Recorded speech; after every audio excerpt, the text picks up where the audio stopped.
Karima, Mark, it's great to see you. I've had the pleasure of seeing the first 2 episodes of Deep State, and it is genuinely really exciting. And as we've been talking about, it's a web that Mark, your character, is trying to uncover. And the brilliant thing about your character is he really is up to his neck. He's been flung back into this world, and what I like about it is he isn't really coping that well. No, I mean, I love the concept of somebody who thinks they're done with a particular world that they can't stomach anymore. He's had 10 years on his own with a new life, with a new family in a new place, and he gets sucked back into the very thing that, has almost completely traumatized him. And he's having to sink or swim now 10 years further on. He's out of the game, so he's got to try and make it all work. Iran's been reneging on its nuclear deal. They've got government scientists working around the clock on weaponizing uranium. We sent in a team to neutralize that threat.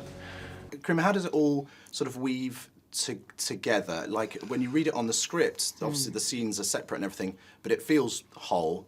Where does that come from?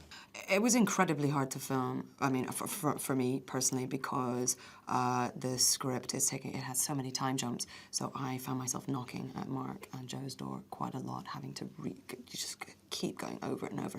You'll understand when you get further into the series that there are many names, many people coming in, and they're ever-changing. So I found it extremely hard to keep up. There's a great balance, isn't there, between... Because you want something to be complicated enough that you're into it. Yes. But you don't want to be spoon-fed, because otherwise you get bored. The minute you get ahead of it, it becomes uninteresting. So you've always got to be slightly chasing, but the carrot and stick thing works really well with this story. I think they've done a great job.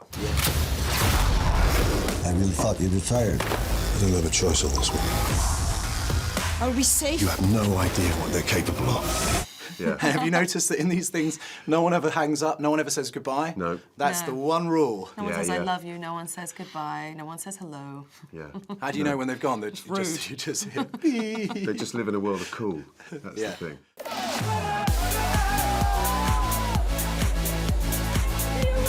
Who wants to look, simple when you can look stunning? I'm really sorry, we're very drunk, but we don't give a Hey, girl! No, she ain't hear me. She ain't hear me. Can you say